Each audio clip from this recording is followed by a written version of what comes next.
Hello friends, welcome to my channel.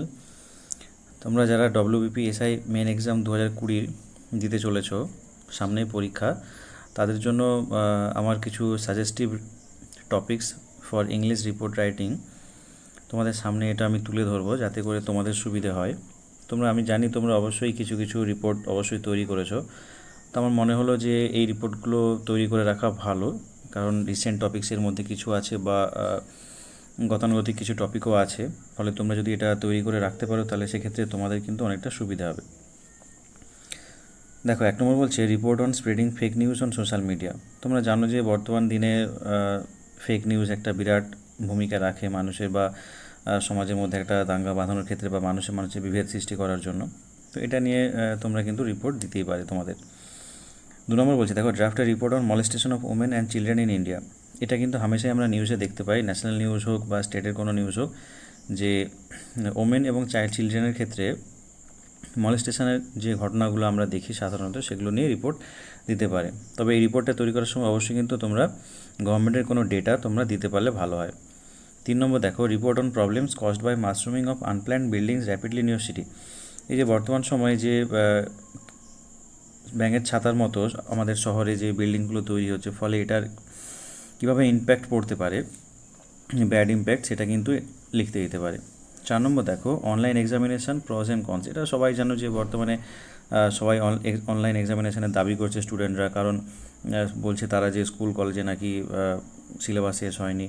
তো এটা নিয়ে নানা রকমভাবে নানা সমস্যা, তাই অনলাইন এক্সামিনেশান তারা দিতে চাচ্ছে না। আবার গভর্নমেন্ট চাইছে বা কলেজ কর্তৃপক্ষ চাইছে যে পরীক্ষা অফলাইনে হবে।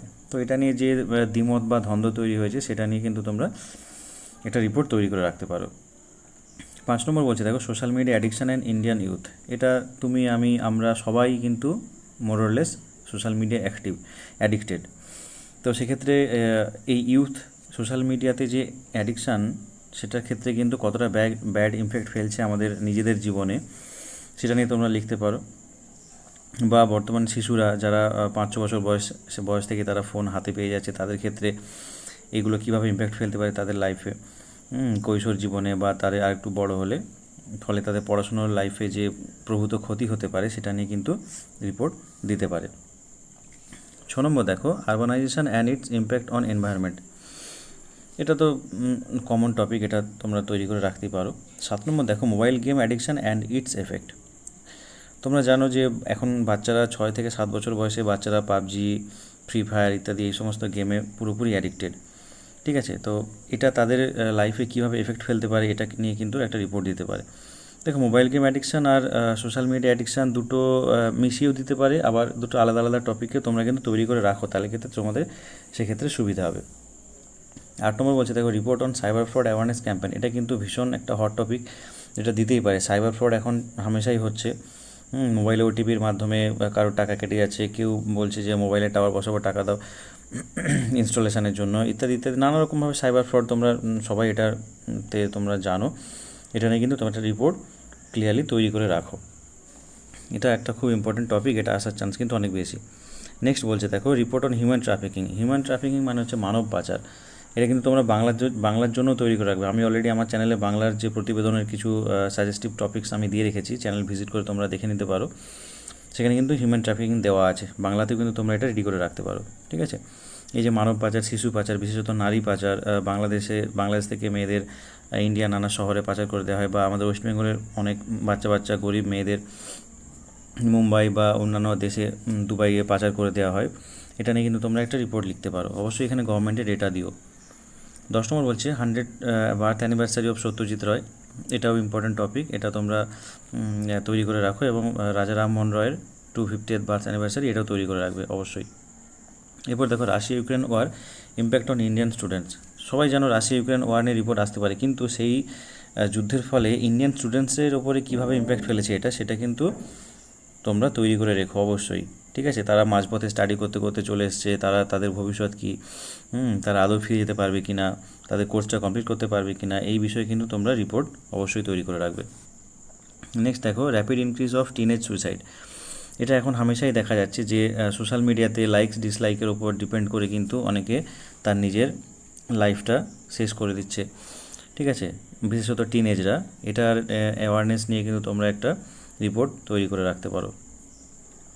নেক্সট দেখো 14 নম্বর বলছে report on banning of single use plastic in India. তোমরা জানো যে আগামী 1 জুলাই থেকে অল ইন্ডিয়াতে 70 মাইক্রনের নিচে যে প্লাস্টিকগুলো আছে সেগুলো সব ব্যান হয়ে যাবে। ফলে তোমরা কিন্তু এটা নিয়ে রিপোর্ট তৈরি করে রাখতেই পারো, ঠিক আছে, কারণ এটাও কমন টপিক। প্লাস্টিক পলিউশন এখন কিন্তু খুব সমস্যা বা মাথা ব্যথার কারণ হয়ে দাঁড়িয়েছে সিওয়েজ সিস্টেমের বিশেষত শহরে। এটা কিন্তু তোমরা তৈরি করে রাখবে। নেক্সট দেখো online marketing pros and cons.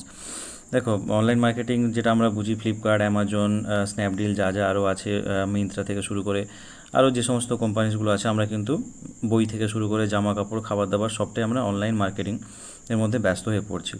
ফলে এটা যেমন খারাপ দিকও আছে সেরকম ভালো দিকও আছে। খারাপ দিক বলতে কিন্তু তোমরা দেখবে যে যারা লোকাল ব্যবসায়ী তাদের ক্ষেত্রে ব্যবসাটা অনেকটা ডাউন হয়ে যাচ্ছে। এবং এটা হিউম্যান ফিজিক্যাল হেলথের ওপরে কীভাবে এফেক্ট ফেলছে, মেন্টাল হেলথের ওপরে কীভাবে এফেক্ট ফেলছে সেটা কিন্তু তোমরা লিখতে পারো অবশ্যই এর মধ্যে।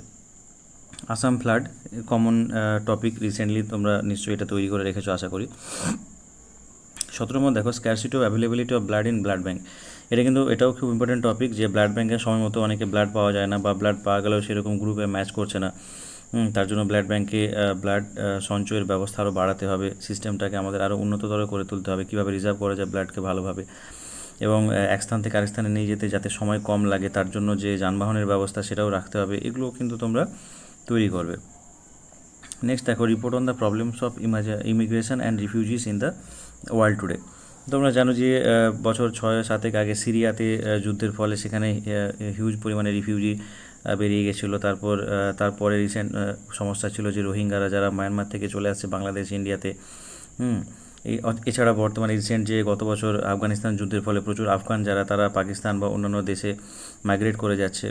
এগুলো নিয়ে কিন্তু তোমরা তথ্যসহ রিপোর্ট তৈরি করবে অবশ্যই। 19 নম্বরে কী বলছে দেখো রিপোর্ট অন এনভায়রনমেন্টাল পলিউশন। এটাও কমন টপিক, এটা তোমরা তৈরি করে রাখতে পারো, আশা করছি এটা অনেকেই তৈরি করে রেখেছো। নেক্সট দেখো report on the poor conditions of road and public parks in your city or locality. এটা একটা কমন টপিক যে তোমাদের এলাকায় রাস্তাঘাট কন্ডিশন ভালো না, গভর্নমেন্টের অনেক ইনিশিয়েটিভ নেওয়া সত্ত্বেও এখানে রাস্তাঘাট ঠিকঠাক থাকছে না, ম্যানেজমেন্ট হচ্ছে না। এগুলো তোমরা কিন্তু এগুলো ঠিকঠাকভাবে তৈরি করবে। এছাড়াও পাবলিক পার্কস যেগুলো শিশুদের খেলার জন্য বা সবার জন্য অ্যাক্সেস করার জন্য যে পার্কগুলো আছে সেগুলো ঠিকঠাক মেনটেন হচ্ছে না। এগুলো নিয়ে কিন্তু তোমরা রিপোর্ট অবশ্যই তৈরি করবে। তো মোটামুটি আমার মনে হয়েছে এই 20টা রিপোর্ট তোমাদের ইম্পর্টেন্ট, তাই জন্য আমি এটা তোমাদের দিলাম। তোমরা এই রিপোর্টগুলো তৈরি করো। আশা করছি তোমাদের কাজে লাগবে।